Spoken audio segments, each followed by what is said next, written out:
Olá, meu nome é Saulo de Matos, essa é a aula 3 do curso de Teoria do Direito, intitulada Teoria da Norma Jurídica, parte 1.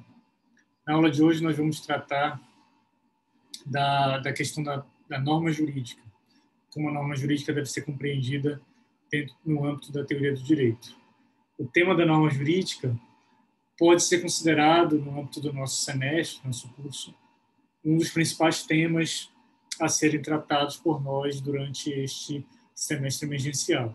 Como nós vimos já na aula 1, aula de Hart, sobre as questões persistentes, Hart identifica que a questão acerca da natureza da norma jurídica, ou seja, o que é a norma jurídica, pode ser considerada a principal questão da teoria do direito, na medida em que é possível tentar definir o que é o direito a partir da compreensão dos seus elementos principais, em especial da norma jurídica, que é o que vai fazer Hart no seu livro O Conceito de Direito. Dworkin vai divergir dessa teoria, vai divergir da ideia de que a norma jurídica possa ser considerada o elemento central da teoria do direito e vai defender a tese, como nós vimos na aula passada, que o elemento central da teoria do direito deve ser considerado a obrigação jurídica e qual a natureza da obrigação jurídica. Porém, mesmo que Dworkin divirja da centralidade da norma jurídica, ele também, nos seus primeiros escritos, sobretudo levando os direitos a sério, se dedica a uma discussão com Hart sobre o que é a norma jurídica. Nesse sentido, é primordial que nós compreendamos o que é a norma jurídica. Para isso, a aula de hoje vai tentar expor alguns dos pressupostos que vão ser discutidos ainda nas próximas 2 aulas sobre o modelo de Olsen para a soberania e também o modelo de regras primárias e secundárias de Hart. A aula de hoje ela é um pouco preliminar a esses temas. Ela vai tratar tanto da questão da linguagem, da prescrição, quanto da questão da norma jurídica em Kelsen, de maneira bem sucinta. Então, o problema da aula de hoje, se for pode ser colocado da seguinte forma: é compreender o discurso normativo, o discurso prescritivo. E o que é o discurso prescritivo? O discurso prescritivo faz parte da nossa vida diária, de diversos momentos da nossa vida.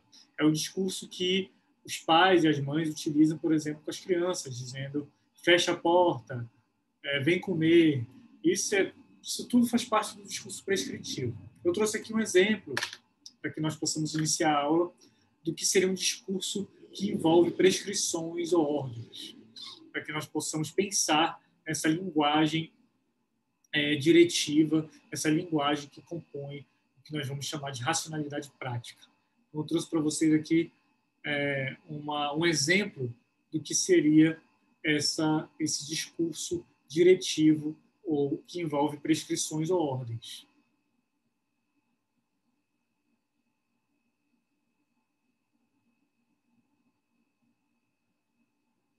Esse é um trecho do filme Batman, o Cavaleiro das Trevas Ressurge.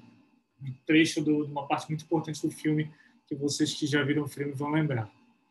Vamos tirar Gotham dos corruptos, dos ricos, dos repressores de gerações que oprimiram vocês com mitos de oportunidade. Vamos devolvê-la a vocês, o povo. Gotham é de vocês. Ninguém vai interferir. Façam o que quiserem. Mas comecem invadindo Blackgate, libertando os injustiçados.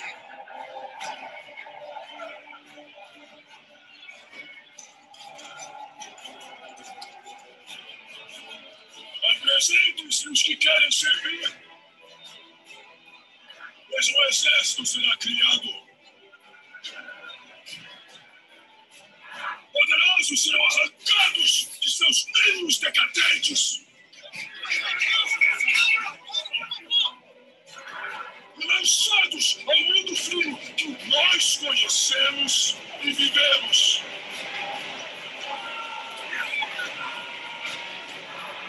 Tribunais serão montados.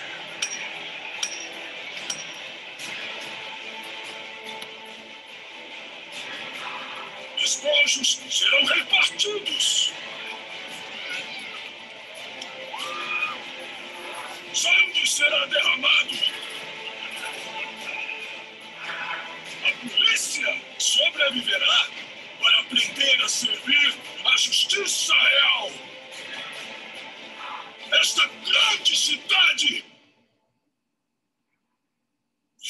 resistir.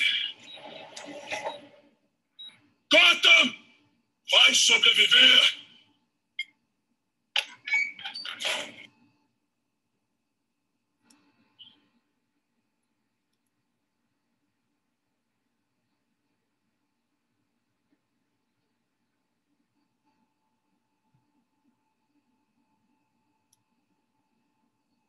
Olha que interessante. Então, esse trecho do filme Batman os Cavaleiros das Trevas, o Cavaleiro das Trevas ressurge, em que, salvo engano, o nome dele é Bates, ele controla a cidade Gotham City, em determinado momento do filme, e notem que o que ele faz, basicamente, é, primeiro, dizer que as pessoas podem fazer o que elas quiserem, né?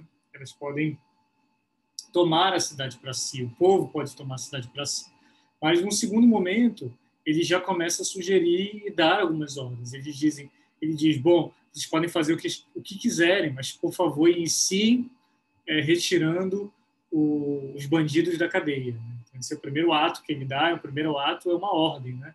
Uma ordem que é emanada por ele, que diz para as pessoas retirarem das prisões pessoas que foram presas de maneira injusta.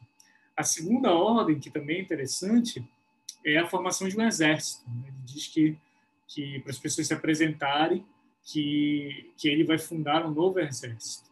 E, por fim, a última imagem que vocês viram no filme é uma bomba atômica que ele coloca num determinado caminhão que vai ficar circulando a cidade e que ele vai ter um sensor que pode ativar essa bomba em qualquer momento. Então, basicamente, o Bates vai tomar a cidade para si, vai dizer que as pessoas podem fazer o que elas quiserem, mas o primeiro ato dele é montar um exército e o segundo é acionar uma bomba atômica, ou seja, criar uma ameaça para as pessoas para que elas possam obedecer às suas ordens. Então, esse pode ser considerado o primeiro modelo que nós podemos pensar para o direito. Um modelo que vai basear o direito em ameaças.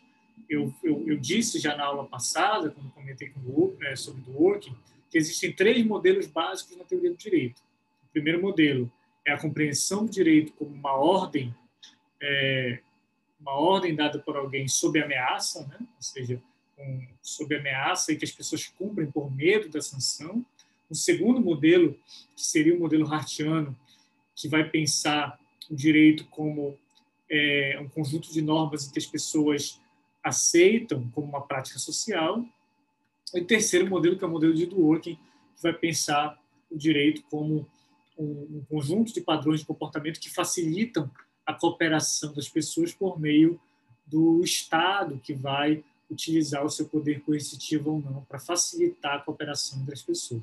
Então, são os 3 modelos que nós temos para pensar o direito. O primeiro modelo vai ser objeto da aula de hoje e da próxima aula, que é o direito como ameaça, o direito como norma jurídica que prevê uma certa ameaça, uma certa sanção em caso de descumprimento. Então, vou colocar para vocês o slide da aula de hoje, que vai trabalhar esse assunto. Então, a aula de hoje tem por tema Teoria da Norma Jurídica, parte 1, e o texto base é o texto do Carlos Santiago Nino, no livro Introdução à Análise do Direito, capítulo sobre a norma jurídica. A referência vai estar no final do slide. Então,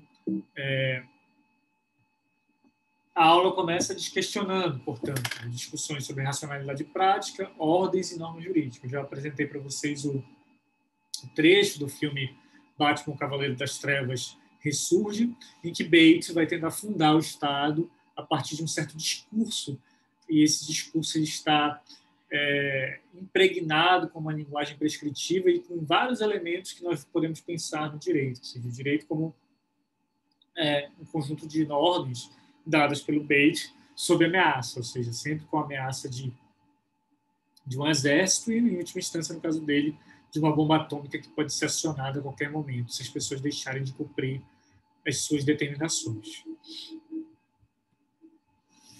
Em primeiro lugar, é interessante pensar no que é a linguagem, né? Eu já discuti com vocês em outras aulas isso, e aqui eu vou só retomar essa ideia que já foi apresentada por Hart e, de certa forma, Dworkin também segue a mesma ideia. É a ideia de alguém que vocês já conhecem, esse filósofo austríaco aqui no canto da tela, chamado Ludwig Wittgenstein. Wittgenstein, o segundo Wittgenstein, vai iniciar uma certa forma de pensar a filosofia, que nós vamos chamar de filosofia pragmatista ou filosofia da linguagem ordinária. E para ele, e para todos aqueles que seguem o pragmatismo no campo da filosofia da linguagem, aprender um conceito é dominar o uso de uma palavra. Então, se você quer saber o que é linguagem, o que significa ter uma natureza linguística como os seres humanos têm, a linguagem tem a ver com aprender um conceito, e aprender um conceito tem a ver com dominar o uso de uma palavra. E o que significa isso? Significa basicamente duas coisas. Primeiro, que nós, como sujeitos linguísticos, né, que possuímos linguagem, nós participamos do que Robert Brandon, esse autor aqui do lado esquerdo, vai chamar de espaço de razões. Robert Brandon vai dizer o seguinte: o que torna uma prática especificamente linguística, portanto, de acordo com essa visão, uma prática discursiva, é que ela concede para algumas performances a força ou o significado de afirmações ou compromissos proposicionalmente repletos de conteúdo que podem servir como e permanecer necessitando de razões. Então, todo ser humano, dentro do pragmatismo, é um sujeito normativo que participa do espaço de razões. O que significa isso? Significa que todas as vezes que eu uso uma palavra, que eu faço uma assertiva, ou, em outras palavras, que eu faço uma jogada no jogo de linguagem, eu estou oferecendo razões para que alguém reconheça que eu posso me comprometer com o uso de certa palavra ou com um conceito específico. Então, todas as vezes que eu falo algo, como estou falando para vocês aqui, eu estou dando um jogo no jogo de linguagem, estou participando do espaço de razões, oferecendo para vocês razões para que vocês acreditem no que eu estou dizendo ou para que vocês façam algo. Essa é a ideia do espaço de razões. Essa é uma ideia fundamental para a linguagem. Como nós vamos perceber a partir dessa dimensão do espaço de razões, a linguagem tem a ver com a minha sujeição a certas normas. Então, em última instância, a linguagem tem a ver com uma dimensão deontológica da linguagem, que faz com que eu possa me submeter a certas regras a partir do uso de certas palavras, a partir de certas assertivas que eu vou proferir no mundo para alguém. Esse é o primeiro elemento. O segundo elemento está também aqui no segundo ponto do slide. Robert Brandon vai dizer o seguinte: saber com que alguém está se comprometendo, ou seja, com espaço de razões, né? Saber com que alguém está se comprometendo ao aplicar o conceito, o que lhe dá o direito para fazê-lo e o que o isenta de tal compromisso. Isso significa ser racional, utilizar racionalmente as palavras e os conceitos. Significa você conseguir 3 dimensões da linguagem. Primeiro, saber com que alguém está se comprometendo quando aplica um conceito, ou seja, quando eu uso um conceito, eu devo saber com que eu me comprometo utilizando aquele conceito. Em segundo lugar, o que eu posso fazer com aquele conceito, né? Que direito eu tenho de utilizar aquele conceito em outras situações. E terceiro, com o que eu não me comprometo, ou seja, conseguir vislumbrar as consequências e incompatibilidades do uso de um conceito específico. Então, essas dimensões fazem parte do elemento racional da linguagem. Mas o que eu quero que vocês compreendam aqui é o seguinte: a linguagem tem a ver com uma dimensão deontológica. Ela tem a ver com a minha sujeição a certas normas e tem a ver com a minha capacidade racional de compreender os meus comprometimentos no momento em que eu uso uma palavra. Essas são as teses principais do que nós vamos chamar de pragmatismo. O pragmatismo, ele é uma corrente filosófica que pensa que a linguagem pode ser melhor compreendida se você der primazia para o pragmático, ou seja, para a prática, em detrimento da semântica. Isso já foi abordado na primeira aula de maneira exaustiva com vocês. Aqui é só um lembrete sobre linguagem. Porém, há vários usos possíveis da linguagem, né? Há vários usos possíveis da linguagem. Há um uso informativo da linguagem, por exemplo, quando eu, ao falar algo, descrevo um estado de coisas no mundo. Por exemplo, quando eu digo a porta está fechada. Ao dizer a porta está fechada, eu estou descrevendo um certo estado de coisas no mundo. O fato da porta estar fechada. Esse é o uso informativo da linguagem. Existe o uso expressivo da linguagem, que é, por exemplo, quando eu utilizo a linguagem para expressar um sentimento que é meu, que, portanto, é privado, de certa maneira, mas quando eu expresso o meu sentimento por meio da linguagem, as demais pessoas podem, de alguma forma, compreender as razões pelas quais eu estou me sentindo de certa forma. Então, quando eu digo saudade da minha terra, né? Se eu estiver distante da minha terra, eu digo que eu estou com saudade da minha terra natal. Isso significa que eu tenho um sentimento específico, que é meu, privado, mas que no momento em que eu utilizo a linguagem para expressá-lo, eu estou compartilhando uma certa visão sobre esse sentimento com as outras pessoas. Esse é o uso expressivo da linguagem. Existe o uso interrogativo da linguagem, por exemplo, quando eu digo a que horas termina a aula. Essa é uma pergunta, né? A que horas termina a aula? E ela tem a ver com o uso interrogativo da linguagem. Por quê? Porque eu não estou descrevendo o estado de coisas do mundo, eu não estou expressando um sentimento, eu estou colocando uma pergunta, né? Eu estou colocando uma questão para o meu interlocutor. Existe o uso operativo da linguagem, quando, por exemplo, eu uso certas palavras e, naquele momento, constituo um certo compromisso, ou constituo uma certa realidade. Por exemplo, quando eu digo eu vos declaro marido e mulher. Naquele momento, se eu tiver autoridade para tanto, eu estou tornando duas pessoas casadas. Quando eu digo essas palavras, eu vos declaro marido e mulher, eu estou transformando um estado civil de solteiro para casado naquele momento em que eu profiro aquelas palavras. Isso é o uso operativo da linguagem. Outro exemplo de uso operativo da linguagem é quando eu afirmo eu me comprometo a chegar no horário amanhã. Significa que eu crio naquele momento com essas palavras, eu me comprometo a chegar no horário amanhã, eu crio uma promessa e uma obrigação minha com relação à pessoa para quem eu estou prometendo. Esse é o uso operativo da linguagem.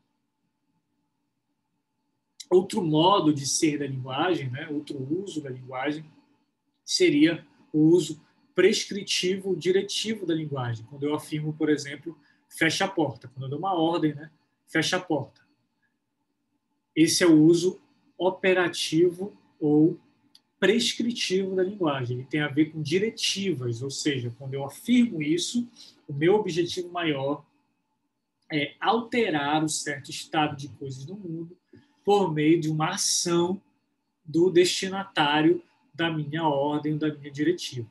Quando eu digo fecha a porta, significa que eu estou dando uma razão, eu estou dando uma ordem para que alguém feche a porta que naquele momento não está fechada, possivelmente. Então, eu estou buscando, com essas palavras, alterar um estado de coisas no mundo. É diferente do uso descritivo, informativo, em que eu estou dizendo simplesmente que a porta está fechada. Quando no uso prescritivo ou diretivo, eu estou buscando alterar um certo estado de coisas no mundo.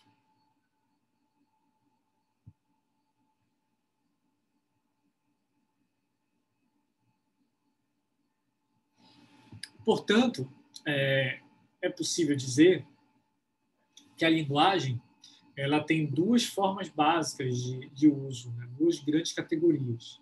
O que nós vamos chamar de racionalidade teórica, que tem a ver com assertivas que eu faço para descrever ou informar sobre um certo estado de coisas no mundo. Quando eu digo, por exemplo, a porta está fechada, isso significa que eu estou utilizando o que nós vamos chamar de racionalidade teórica, ou seja, eu estou descrevendo a partir de um certo impacto que o fenômeno tem em mim. Eu estou descrevendo aquele fenômeno.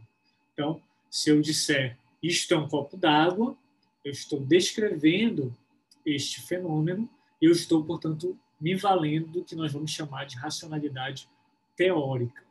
A racionalidade teórica também tem a ver com razões, claro. Como eu disse, a linguagem, de modo geral, tem uma dimensão deôntica ou deontológica que marca a linguagem e que tem a ver com as razões que eu vou dar, que funcionam como premissas ou conclusões do meu raciocínio. A racionalidade teórica também, ela se vale de razões que eu vou apresentar para que vocês acreditem que isto aqui é um copo d'água, um copo com água. Então, isso faz parte também da racionalidade teórica. Mas o tipo de racionalidade que nos interessa é a racionalidade prática. A racionalidade prática tem a ver com ação, com agir. Ela tem a ver com certas formas de uso da linguagem que tem como conclusão uma ação específica. Então, quando eu digo fecha a porta, eu estou oferecendo razões para que alguém feche a porta, para que alguém se locomova e, utilizando o braço, a perna, consiga fechar a porta que está aberta naquele momento. Então, racionalidade prática, assim como a teórica, tem a ver com razões que podem funcionar como premissas ou conclusões de um certo raciocínio. E o que diferencia a racionalidade teórica para a racionalidade prática é que, no caso da racionalidade prática, a conclusão do meu raciocínio, a conclusão da minha racionalidade é uma ação. O meu objetivo é que resultar numa ação. Então, eu vou proferir uma assertiva para que daquela assertiva resulte uma ação. Essa é a racionalidade prática. Na racionalidade teórica é o contrário. Eu vou perceber algo e eu vou emitir uma assertiva para descrever aquilo que eu percebi. Então, notem a diferença aqui entre esses dois campos. Em um deles, eu estou percebendo algo e estou asserindo ou proferindo uma assertiva para descrever aquilo. No outro, eu não estou percebendo algo, eu estou asserindo algo, asseverando algo para que haja uma mudança, uma alteração no mundo por meio de uma ação. São duas formas distintas de pensar a linguagem. Ambas envolvem razão, ambas envolvem o espaço de razões e ambas envolvem o racionalismo, ou seja, a ideia que eu expliquei há pouco sobre incompatibilidades e consequências do uso dos conceitos. Características da forma diretiva. Então, dentre as diversas formas que eu coloquei há pouco para vocês aqui, nós vamos estudar essa última forma aqui, que é a forma diretiva ou prescritiva. O que são diretivas, né? Esse uso específico da linguagem. Diretivas não são destinadas a expressar a existência ou não de estado de coisas, mas sim de influenciar na execução ou não de uma ação. Como eu expliquei, as diretivas têm a ver com a racionalidade prática, então tem a ver com ação. Em segundo lugar, as diretivas sempre envolvem uma relação de poder, o que significa que quando eu estou me valendo da racionalidade prática, isso sempre vai envolver uma relação de poder. Poder, aqui, no modo como eu estou colocando, nada mais é do que assertivas com intenção de influenciar a ação intencional de outro agente. Então, todas as vezes que eu profiro uma assertiva no campo da racionalidade prática, ou seja, com o objetivo de influenciar uma ação intencional de alguém, eu estou em uma relação de poder. Então, poder tem a ver com o meu ato, a minha intenção de influenciar por meio de assertivas a ação intencional de outra pessoa, de outro agente. Isso é o poder. Então, toda a relação que envolve racionalidade prática envolve poder, em última instância. O modo verbal das diretivas não precisa ser imperativo, né? Eu utilizei a expressão fecha a porta, né? Que é um imperativo para explicar a racionalidade prática, mas as diretivas não precisam ter a forma de imperativo. Elas podem ter outras formas. No direito é muito comum, né, essa outra forma de assertiva, que continua sendo uma diretiva, mas não é feita na forma imperativa, do imperativo. Por exemplo, no Código Penal, quando você tem a tipificação dos crimes. Quando eu coloco matar alguém, pena, tanto a tanto, o verbo no infinitivo matar alguém, ele não é feito no modo imperativo, mas mesmo assim trata-se de uma diretiva, de uma prescrição. Então, nem toda diretiva vai vir no formato de imperativo, né? mas não deixa de ser uma diretiva. Uma diretiva, portanto, tem a ver com uma ordem que está sendo proferida e, portanto, tem a ver com uma relação de poder, ou seja, de uma tentativa de influenciar o comportamento de uma outra pessoa por meio de uma assertiva. Outra característica da diretiva é que elas sempre se valem de categorias deônticas e modais.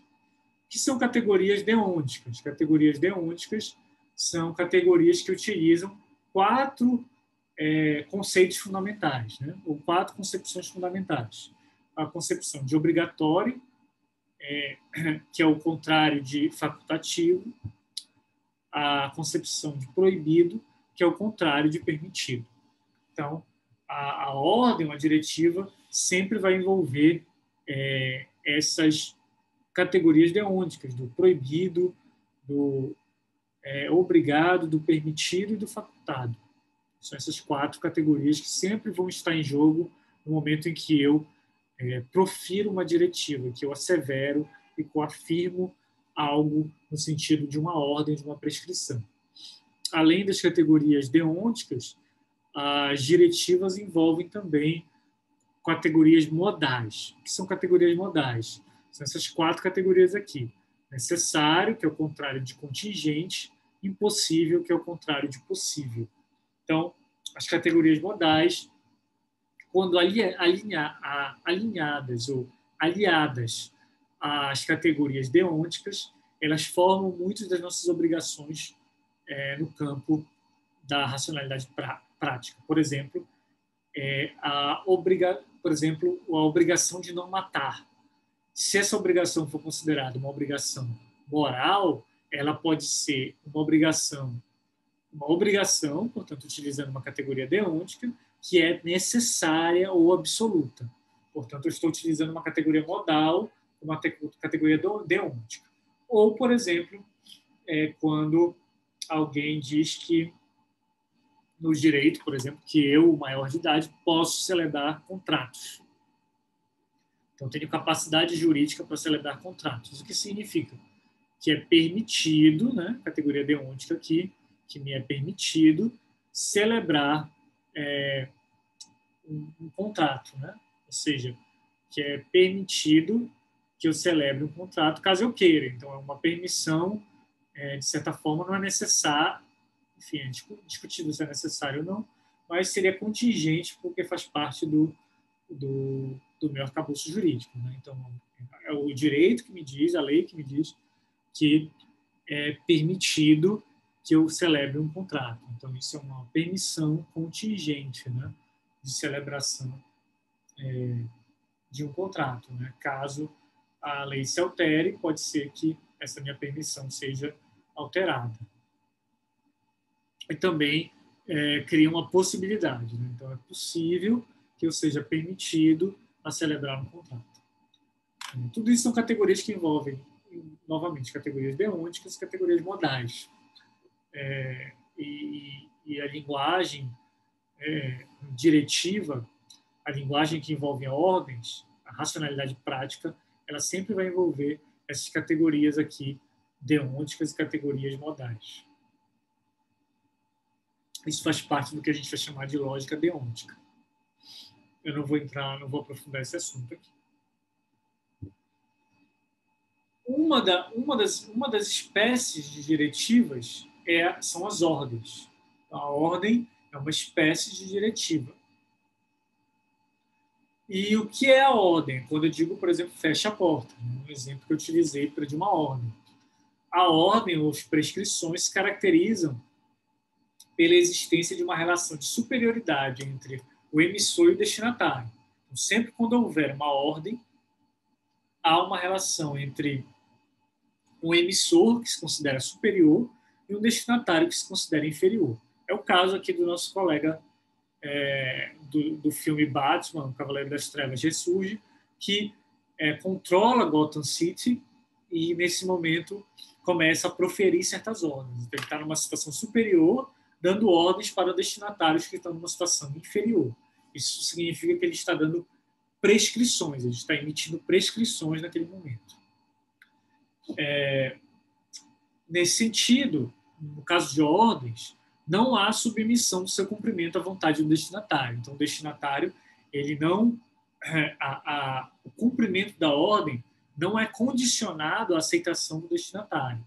Uma ordem se caracteriza pelo fato de você ter uma autoridade, uma espécie de soberano que vai proferir certas ordens e que as pessoas vão acatar, mesmo que elas não concordem.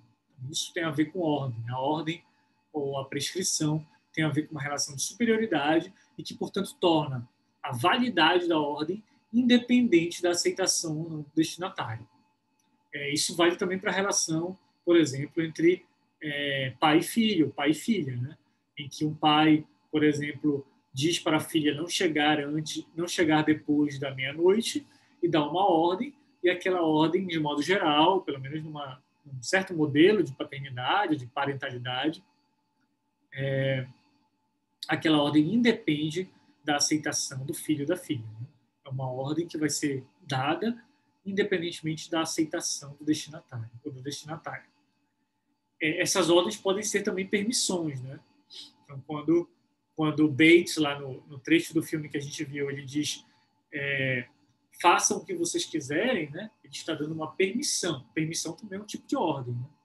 É uma ordem que cria justamente uma opção para a pessoa, uma faculdade dela fazer algo ou não fazer.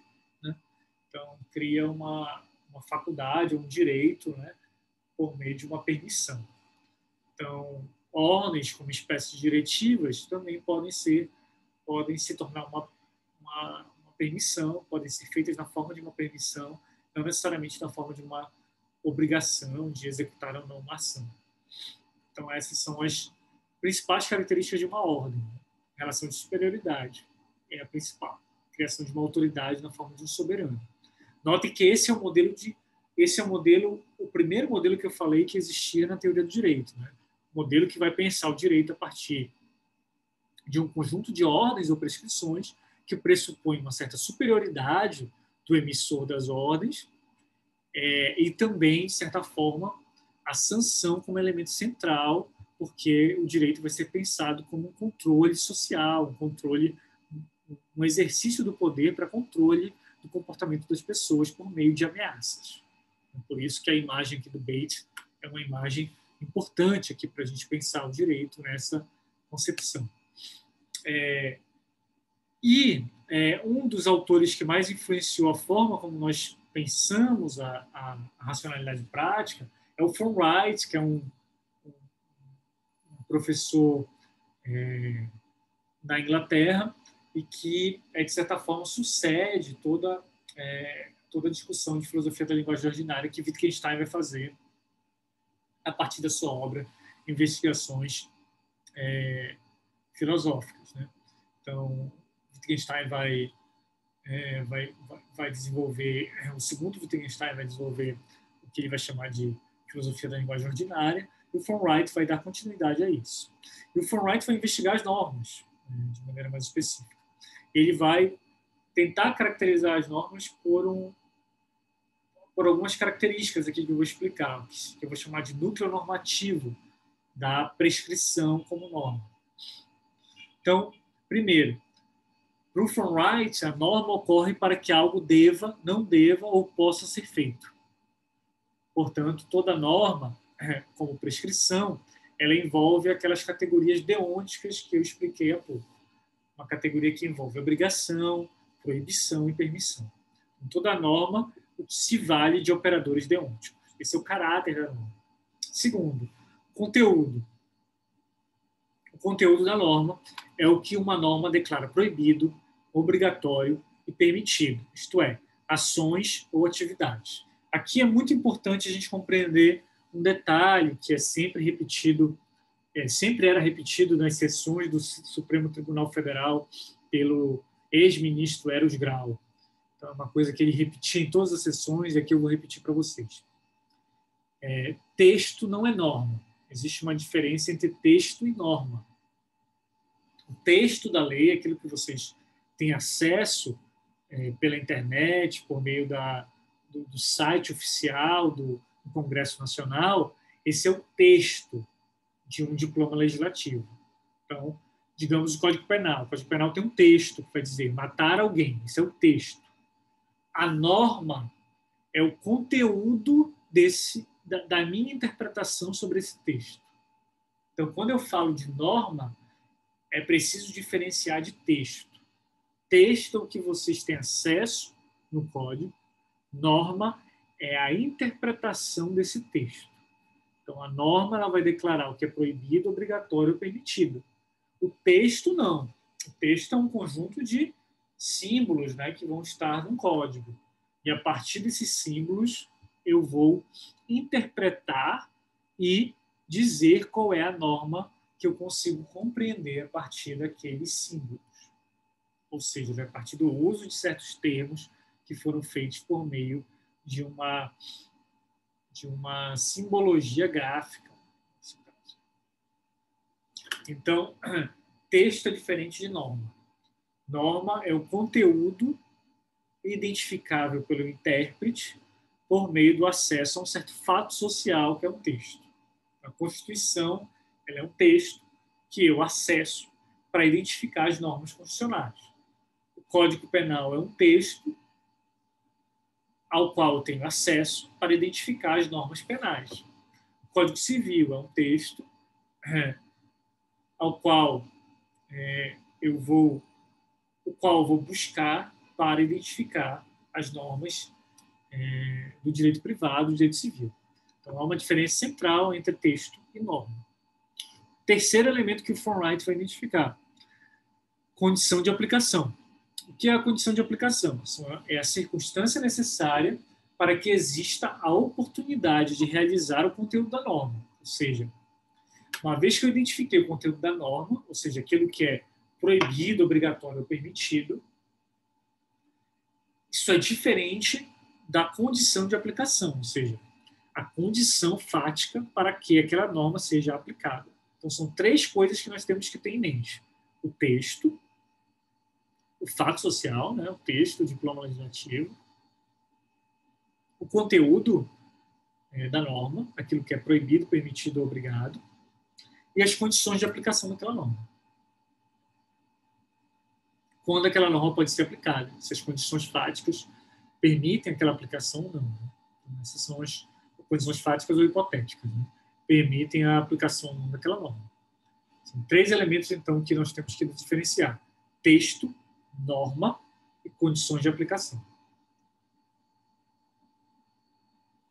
Esses são os três elementos do núcleo normativo da norma, segundo von Wright. E aqui eu não estou falando ainda de norma jurídica, estou falando de norma em geral. Pode ser uma norma moral, uma norma religiosa, né? Então, da norma em geral. O von Wright está estudando o fenômeno da norma, ainda não da norma jurídica. Mas o fenômeno da norma inclui a norma jurídica, por isso que é importante que a gente aprender esses conceitos. Segundo elemento, os componentes distintivos da prescrição. Então, para o von Wright, a norma como prescrição tem alguns elementos distintivos. Primeiro, a autoridade, ou seja, existe, como eu expliquei para vocês há pouco, uma relação de superioridade dentro desse uso prescritivo ou de ordens, né, que nós temos na linguagem. Então, a autoridade, o agente que emite ou determina algo, e essa autoridade pode ser heterônoma ou autônoma, né? É heterônoma quando quem emite a ordem não sou eu mesmo, né? É uma outra pessoa a qual eu me submeto, ou pode ser autônoma, quando eu mesmo crio uma norma, né? É possível criar normas para mim mesmo? Eu posso criar normas para mim? Claro que posso, né? O tempo todo nós fazemos isso. Quando eu me comprometo, por exemplo, não, sem me comprometer, na verdade, quando eu digo que eu vou estudar amanhã, né, que eu sou obrigado a estudar amanhã, eu posso estar criando uma norma me comprometendo com uma certa ação. Não há problema algum. Então, autoridade, mas o importante é que toda prescrição pressupõe uma autoridade e, portanto, pressupõe um certo agente que emite ou determina algo. Segundo, toda prescrição supõe um sujeito normativo, ou seja, um destinatário daquela norma. Esse destinatário pode ser um particular ou um geral. Então, o destinatário pode ser um indivíduo específico, particular, como Saulo, professor. Então, pode ser uma prescrição direcionada ao Saulo ou a todo ser humano, geral. Pode ser particular ou geral. Terceiro elemento distintivo da prescrição é a ocasião, ou seja, qual é a localização especial ou temporal em que deve ser cumprido o conteúdo da prescrição. A ocasião pode ser particular ou geral. Eu posso criar uma norma que diga que aquela norma vai ser cumprida na cidade de Belém às 23 horas do dia 30 de novembro de 2020. Então, tem uma norma cuja ocasião de cumprimento, a condição de aplicação dela, é uma condição particular, porque indica um certo local específico, um certo tempo e local específicos. Mas ela pode ser geral também, quando eu digo que todo ser humano tem direito à saúde. Então, uma ocasião ela é geral, ou seja, a localização espacial e temporal ela é geral e não particular. Quarto elemento distintivo da prescrição, a promulgação. Então, toda prescrição ela vai ter uma formulação que vai ser feita, ou seja, ela vai ser promulgada. Toda prescrição tem a ver com um processo de formulação da ordem que vai ser gerada. E quinto, a sanção. O von Wright vai dizer que a prescrição, né, essa forma específica da norma, ela vai sempre possuir uma ameaça de um dano ou prêmio. Então, a sanção ela pode ser uma ameaça ou um prêmio. Né? Então, sanção nem sempre é negativa. Pode ter uma sanção positiva, que é um prêmio, por exemplo. Esses são os 5 elementos que nós temos distintivos da prescrição. E aí nós temos, por fim, para finalizar a aula, a teoria da norma jurídica de Hans-Kelsen. A teoria da norma jurídica de Hans-Kelsen poderia ser uma aula inteira, né, destinada a esse tópico. Mas nós podemos também trabalhar esse tópico de uma maneira mais rápida na sequência do trabalho que nós fizemos com o von Wright. O Hans-Kelsen, vocês já conhecem, um dos principais teóricos do direito do século XX, é austríaco, né? Mas foi professor também na Alemanha e também na Califórnia, faleceu na Califórnia, fugindo do nazismo na Alemanha e na Áustria. E a teoria da norma jurídica de Hans-Kelsen se baseia nessa ideia de prescrição e nessa ideia de um conjunto de prescrições que são pensados para controle social sob ameaça. Então, primeiro, Kelsen vai, no seu livro Teoria Pura do Direito, vai diferenciar entre abordagens que trabalham a norma no campo do ser e no dever ser. Ele vai optar por uma interpretação da teoria da norma jurídica que vai focar na ideia de dever ser como elemento, como dimensão do direito.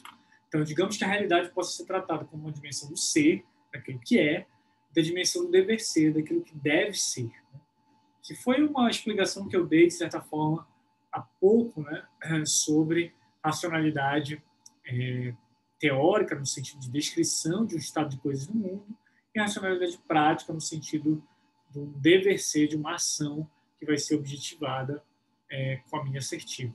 Então, Kelsen vai dizer que nós teríamos 2 campos, basicamente, o ser e o dever ser, que a norma jurídica estaria no campo do dever ser. Ou seja, ela tem a ver com algo, não com algo que é no mundo, mas algo que deve ser.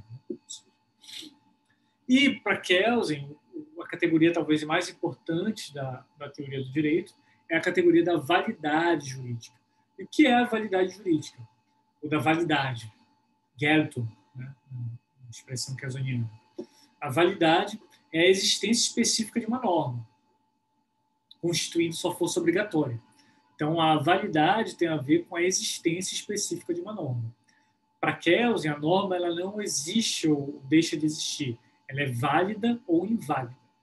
Validade, portanto, tem a ver com essa ideia de uma existência específica no campo do dever ser. A norma, ela não existe assim como um copo aqui na minha frente existe para Kelsen. Ela existe num campo do dever ser, num campo de uma dimensão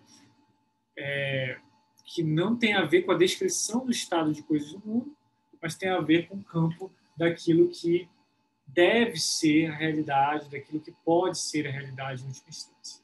Então, Kelsen vai utilizar a ideia de que quando nós pensamos em uma norma jurídica, nós não devemos pensar a norma jurídica como uma pessoa que nasce e morre, mas sim dentro de um campo que ele vai chamar de validade.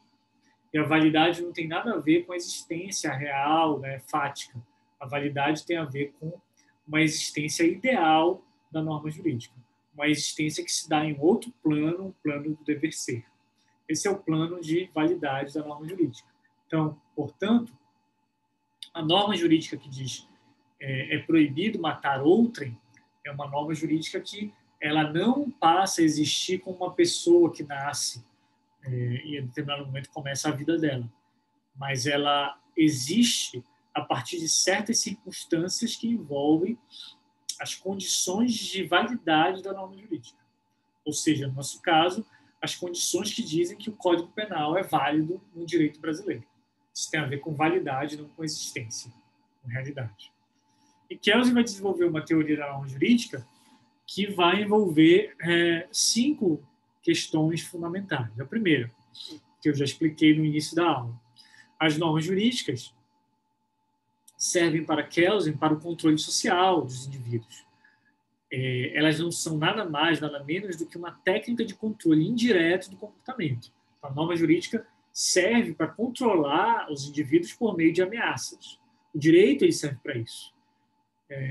O direito controla as pessoas sob coação, sob medo, segundo Kelsen. E a norma jurídica deve ser pensada sob essa perspectiva. É óbvio que a norma jurídica ela está no plano do dever ser, no plano da validade, e, portanto, esse controle que é feito sobre a ameaça, ele não é um controle como um ladrão que tem um revólver apontado para a minha cabeça em um determinado momento da minha vida. Porque o direito ele não tem um revólver apontado sobre a minha cabeça. Porém, mesmo assim, ele, no sentido ideal do dever ser, ele tem um revólver apontado para a minha cabeça. Porque, a qualquer momento, a norma jurídica pode autorizar uma sanção contra mim. Então, embora o direito não seja a mesma coisa do que um ladrão que tem uma arma apontada para a minha cabeça do ponto de vista fático, ele é, sim, um sistema de controle social sobre ameaça, sobre medo. É assim que pensava Kelsen. A sanção jurídica é um ato coercitivo, né, segundo Kelsen, de força real, potencial, que consiste na privação de um bem. Então, a sanção ela sempre tem a ver com a privação de um bem, ou seja, da realização de um mal contra uma certa pessoa, executado por um indivíduo autorizado para tal, ou seja, uma autoridade estatal que vai autorizar o outro indivíduo, o poder policial, por exemplo, a polícia, a executar uma certa ordem contra alguém em decorrência de determinada conduta. Conduta esta que vai ser interpretada com base na norma. Então, notem, eu realizo uma certa conduta, essa conduta vai ser compreendida e interpretada por uma autoridade, um magistrado, que vai autorizar um certo indivíduo, o exército, a polícia, a aplicar um ato coercitivo, que eu vou chamar de sanção, contra um indivíduo que consiste na privação de um bem daquele indivíduo. Então, essa é a ideia de sanção jurídica. Kelsen acreditava que a norma jurídica necessita pressupor uma sanção jurídica.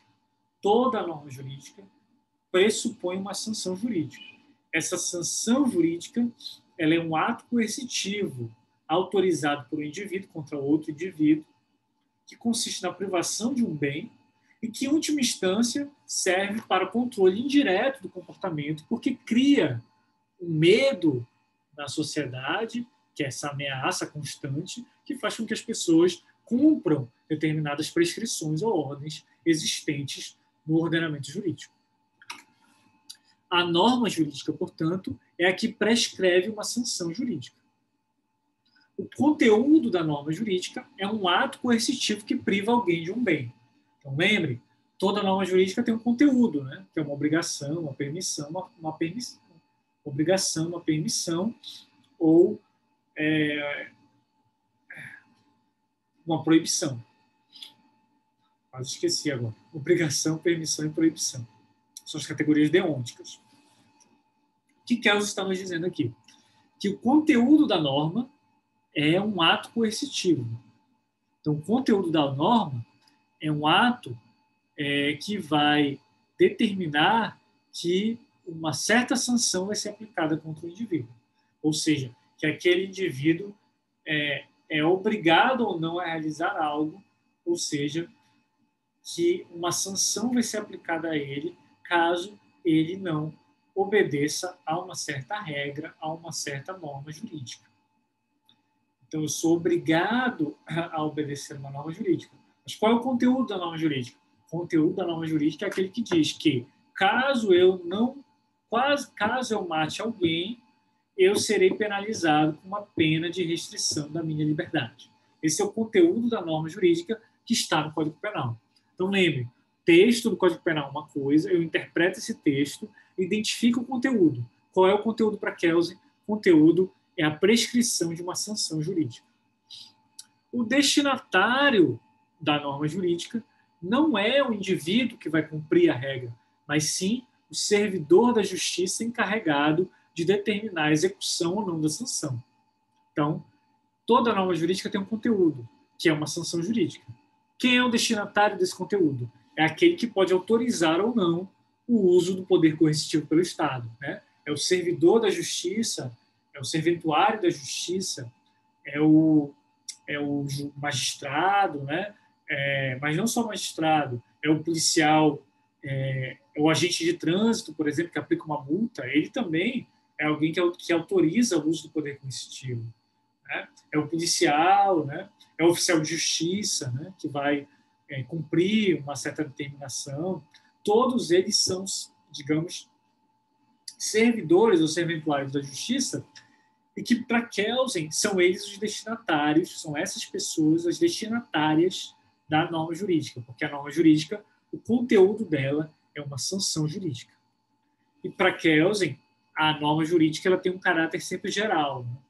Então, ela nunca é uma norma jurídica particular, mas ela tem um caráter geral, mas dentro de uma estrutura da norma jurídica, ela pode ser uma norma jurídica que vai determinar uma ação particular. Ela pode ter um caráter, há normas jurídicas que têm elementos particulares, né? de condições por exemplo, de execução particulares. A norma jurídica ela pode ter uma formulação geral, mas ela vai se particularizar a partir do momento que ela vai ser aplicada em uma determinada sociedade. Então, acho que deu para entender aqui a visão que parte de um modelo de controle indireto de comportamento dos indivíduos, pensado por Kelsen, a partir de um modelo de prescrição, né, que a gente já viu do From Wright, mas que vai especificar esse modelo de prescrição para a norma jurídica, que vai ser pensada a partir da ideia de sanção jurídica. Então, a norma jurídica ela prescreve uma sanção jurídica. E o conteúdo da norma jurídica é o ato coercitivo que vai servir de controle ou de técnica de controle indireto do comportamento dos indivíduos em uma certa sociedade. Essa é a ideia que Kelsen vai expressar na norma jurídica. Então, para finalizar a aula, as considerações finais da aula são as seguintes. O positivismo jurídico kelseniano, né, vai pensar que a ideia de eficácia de uma norma jurídica é irrelevante para a sua existência, né? A norma jurídica ela funciona, ela existe dentro do plano da validade e não da eficácia. Então, a existência da norma jurídica depende, em última instância, de um plano de validade que só pode ser pensado numa esfera do dever ser.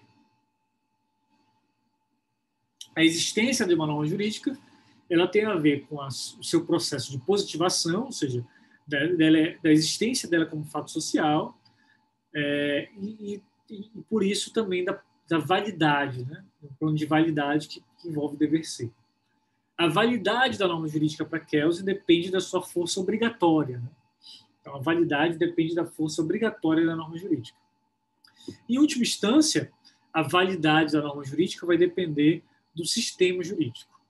Então, essa ideia de sistema jurídico a gente não vai aprofundar aqui em Kelsen, até porque vocês já estudaram esse ponto em outro semestre, mas é importante compreender que a validade de uma norma individual vai depender para Kelsen de uma ideia de sistema jurídico.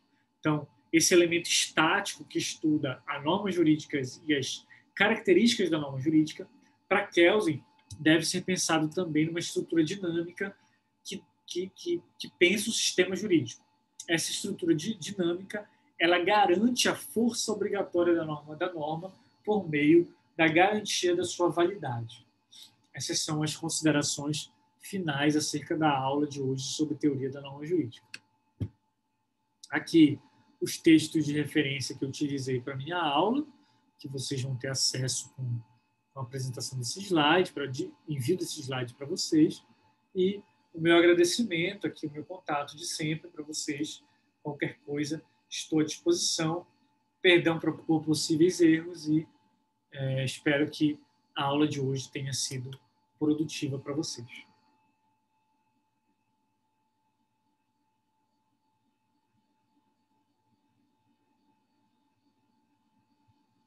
Muito obrigado pela atenção. Um abraço e até a próxima.